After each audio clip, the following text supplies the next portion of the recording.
It's almost Halloween, and today we are talking about werewolves, vampires, and zombies. I'm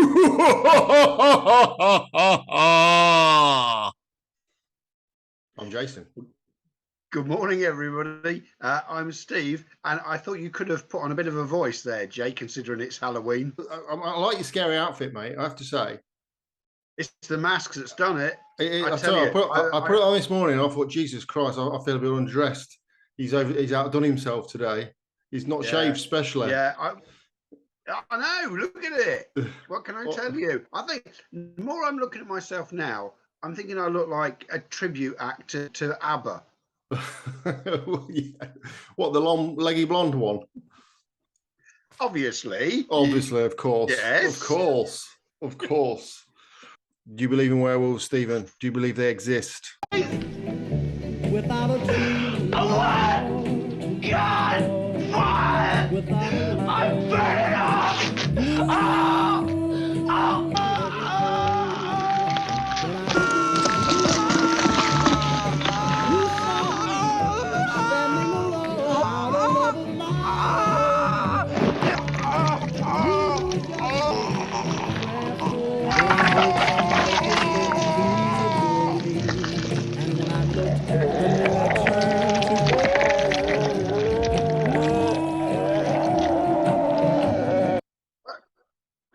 Well, you know what? I think everything has its origins in a little element of truth somewhere along the line, you know. Absolutely.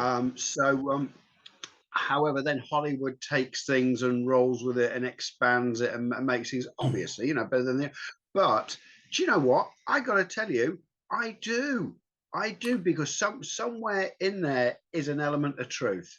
Well, I don't believe that people transform into werewolves, although Steve started his transformation. I think if we come back and proof, Jay. Yeah, throughout the channel, I think you're going to find his nails get longer and his eyes start to go a bit yellow, and he gets a little bit more facial hair. But I was thinking about this one, and you know, werewolves was obviously, out of all the things that are, you know, we're talking about today, the vampires, the zombies, the werewolves are the least kind of realistic thing that could exist, I thought. But then start thinking about it, you know, we have a word, lunatic. Yeah. Another word, lunacy. Now, unless you're not aware, lunar is Latin for moon. And the theory being that around the full moon, we get a little bit crazy. And the moon obviously has an effect on our tides. There's a gravitational pull of on the Earth of the moon, and that does affect human beings. Statistically, around the full moon, things like murders increase, car accidents increase, all these sorts of, I can't remember the other things that were on the increase, but there's a lot of like things in human nature that are just day to day that seem to increase around the full moon. Well, bizarrely, it does affect me, but in a weird way. It affects my sleep pattern, and it's about 2 days before a full moon, 2 to 3 days, I can't sleep. Absolutely, doesn't matter how tired I am, and it doesn't matter what I've done. I'll go to bed and I'll fall asleep, but within an hour, I'm awake and I am wide awake, and absolutely no chance until it then reaches a full moon. And it's not a psychological thing, because I make a point of not knowing when it's a full moon, so that it doesn't play on my mind. But every single pigging time, if it's a full moon, and then when it starts to wane, the day after a full moon, I sleep like a log. Go figure. Do you start to howl? Honestly, genuinely. Do you wake up in the morning with blood around your mouth? Only 3 times so far. So, you know, and I put that down to eating a steak before I went to bed. Do you start smelling people's bottoms as they walk by to sort of introduce them to yourselves? To yourself? Don't you? Of course I do. It says it all. Steve is a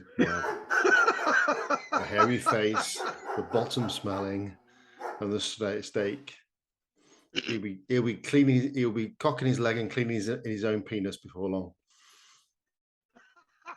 I'm working on that one, but Yeah, man, it hurts my back. you've been trying for years, never quite made it. I don't know. Okay, well, I think that sums Werewolves or whatever. There's much more to add on that, is there really?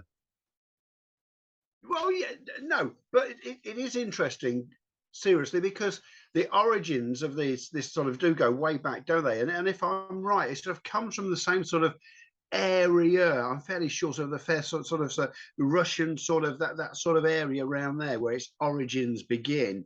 And you know what? Why not? They reckon there's a Sasquatch. There's a reckon there's all the other bits and pieces. And why not a half feral person? And then the moon affects them, and they come out of their lair or something or whatever during the full moon and go and kill people and eat them. Why not? Why wouldn't you? Why wouldn't you? Yeah, we haven't found that. Well, there are a few feral people in Lincolnshire, aren't there? Ooh, that was rude. There's a few. They're in them dogging laybys. I've seen them. They come out of the doggy when you go parking a lay-by in Lincolnshire. They come out of the forest, looking for fresh meat. They're called bears. They're called bears. Yeah, they get bears in Lincolnshire. Okay, well let's call that Wales, and let's move on to vampires.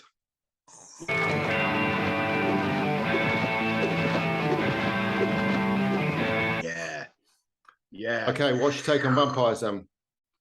Again, element of truth there somewhere along the line. I reckon so. Definitely. Well, and would you like to hear? Why do you think? Would you like a little? Would you like a little tale? Would you like a little tale? So, I love one.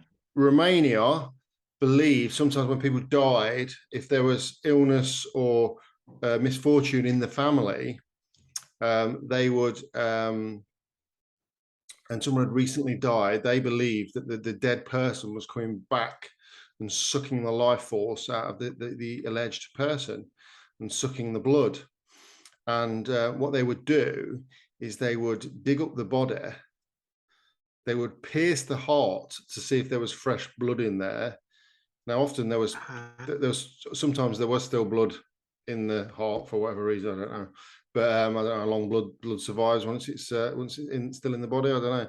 But anyway, they would pierce the heart, see if the blood is, and then they would actually burn the heart, make it into a drink, and then they would make the person who was suffering with the illness or the bad luck or whatever drink the drink of the crushed up person, and that would cure them.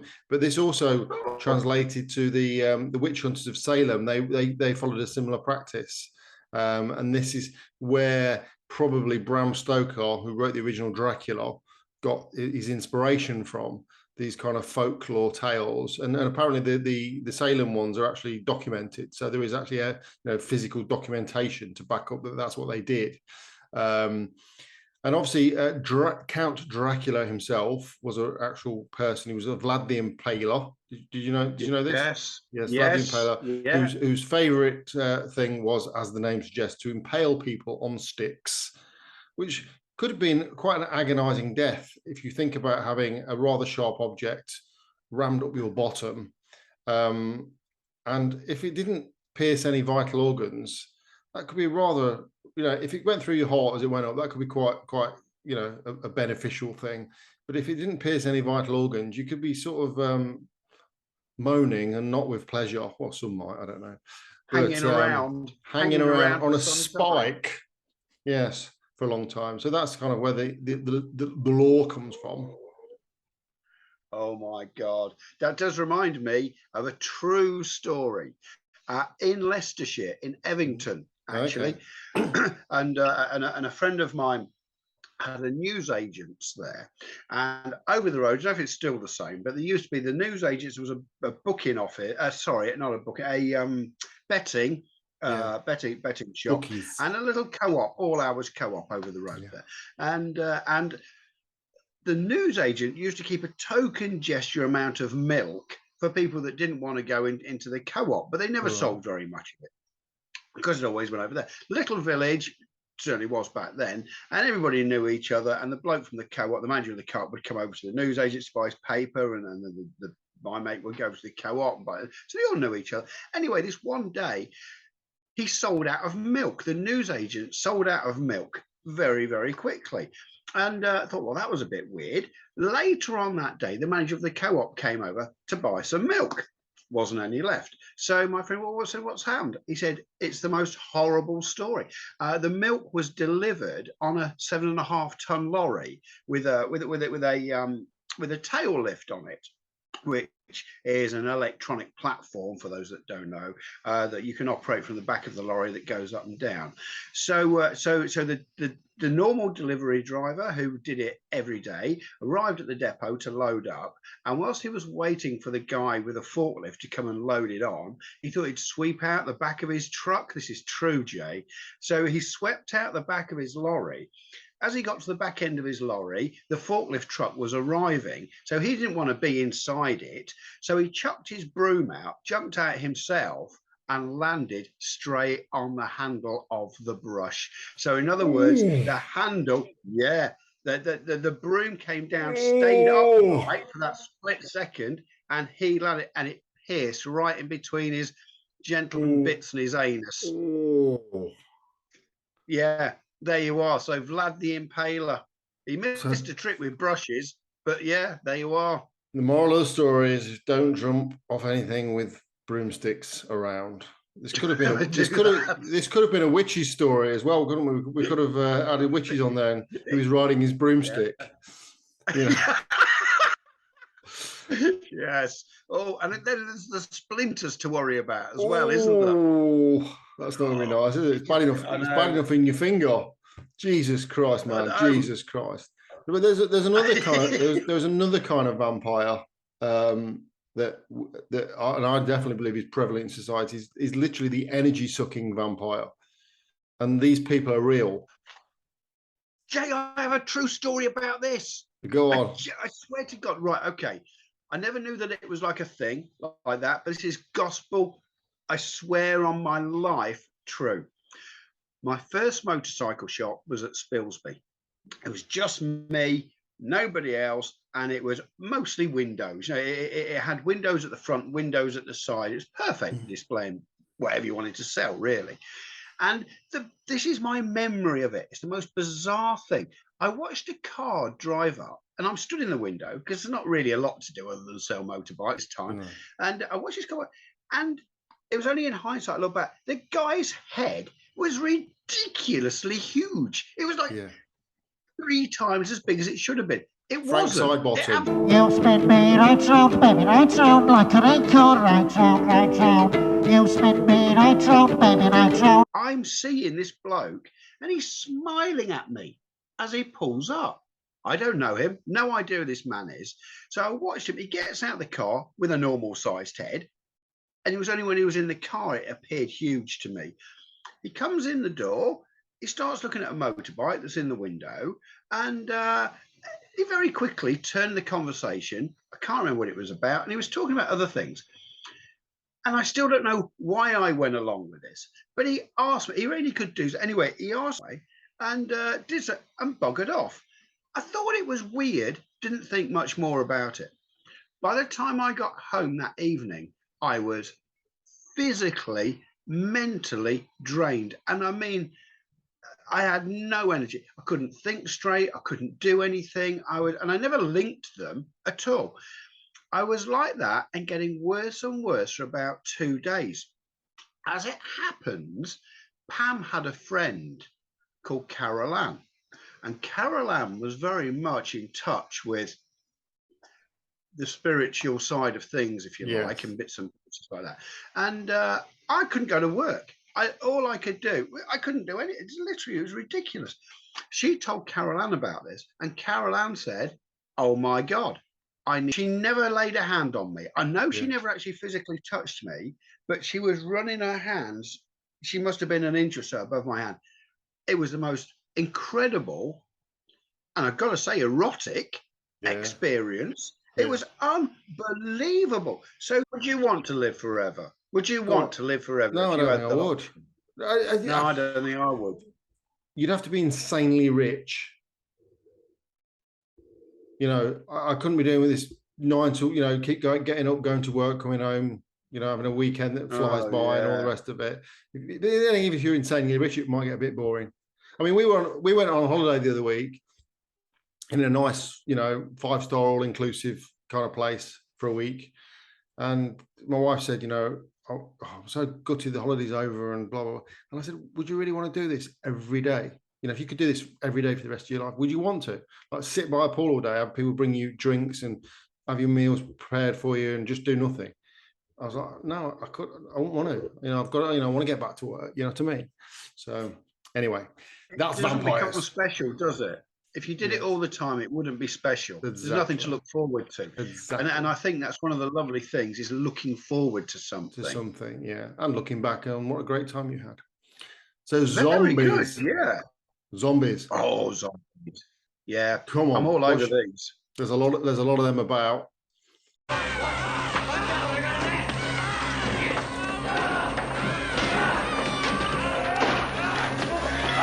What's your take? Bloody well is. What's your take? There is. Again, yeah. I think there's an element of truth in there somewhere. Why do you eat people? Not people. Brains. Brains only. Yes. Why? The pain.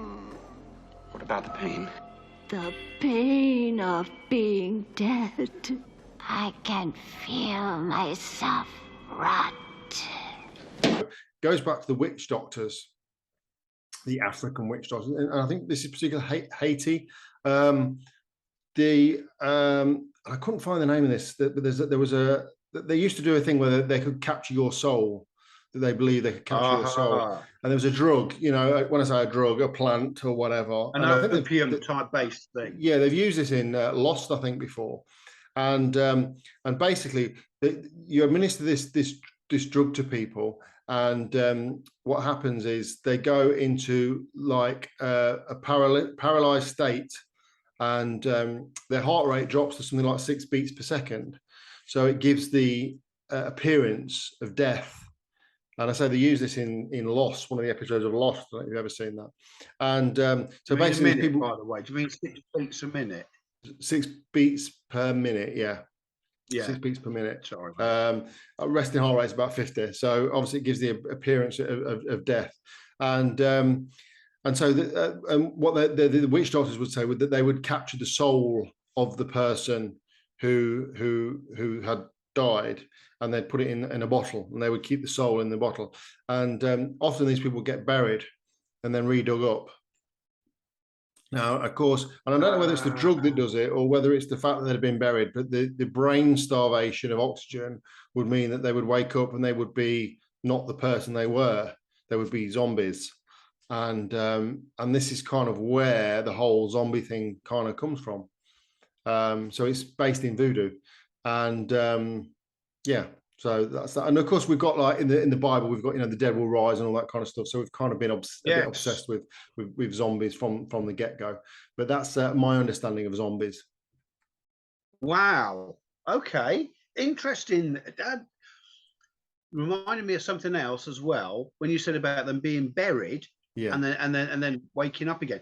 That's also happened in this country. Yes. But it was down to nothing more interesting than tomatoes. Okay. Believe it or not. Tell us more. Because in the Middle Ages, people either had wooden or they had pewter plates, actually, pewter and lead sort of plates.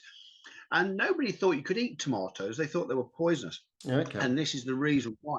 Is they used to have tomatoes on these plates, and something in the tomato reacted with something in the metal, and it would do a very similar thing. It would put these people in that coma state. Right. And they thought people were dead. So they'd bury them. Years later, when all the bone collectors came along, they were digging up these graves and finding all scratch marks inside and people trying to get out and all sorts of stuff. So on the back of that, what they then did is they passed a thing that if you found someone dead, they had to be laid out for a minimum of, I think it was 2 or 3 days, I can't remember, to see if they wake up, right? Yes. And that's why we call it a wake. So following a funeral, okay. we have a wake. That's where that comes from. I didn't know that. And even then, what they would do is they would bury these people with a string tied around either their toe or their finger. Again, honestly true. Yeah. And they would then have this running all the way up to little bells. Yes. Yeah. On the outside of the thing. Bell. And they would listen for the dead ringers. Yeah. Okay. And that's where that comes from, a dead ringer. So they're alive. They would dig them up again. Oh, look, you're exactly the same as a person who died.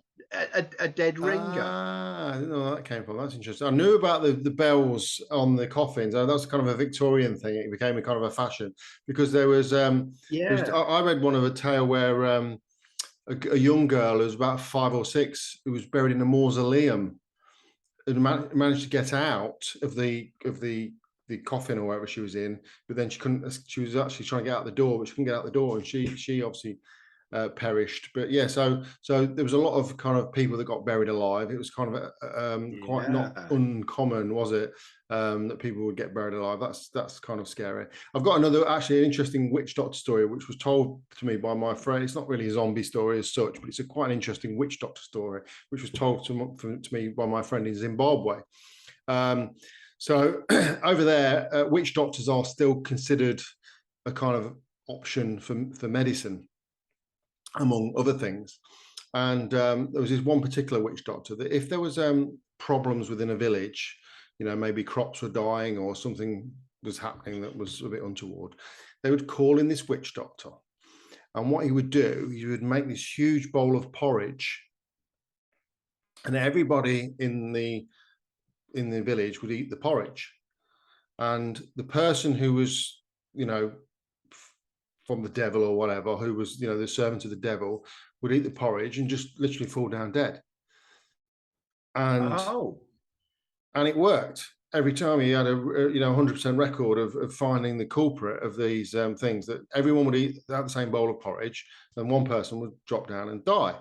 And then on one particular occasion, the person that died was connected to somebody who was either high up in government or something like that. Anyway, so there was a big investigation into the finding, what was going on with this witch doctor.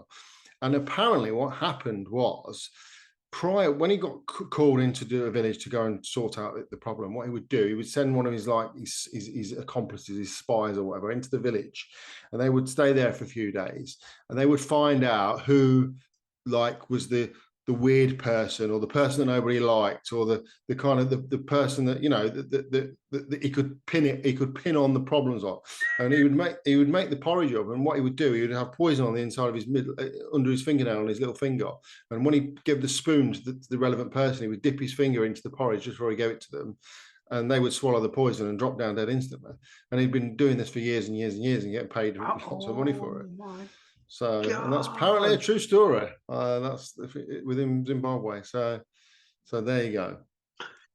Zombies and witch doctors. Baron Samedi. I'm dressed a bit like Baron Samedi today. Look. There you go. Even the old seances and stuff like that. I lost you a bit there, Steve. What? Oh, go on, come back. You're back now. Go on, carry on. Oh, sorry, mate. So I was just saying the Victorian seances as well, where they called upon the dead, and I find that fascinating. Absolutely do. I know there was a lot of people that jumped on the bandwagon, and they weren't genuine, and it was all theatrical and everything else. But again, I do think there was the element of the real thing out there. Anyway, should we leave that one there?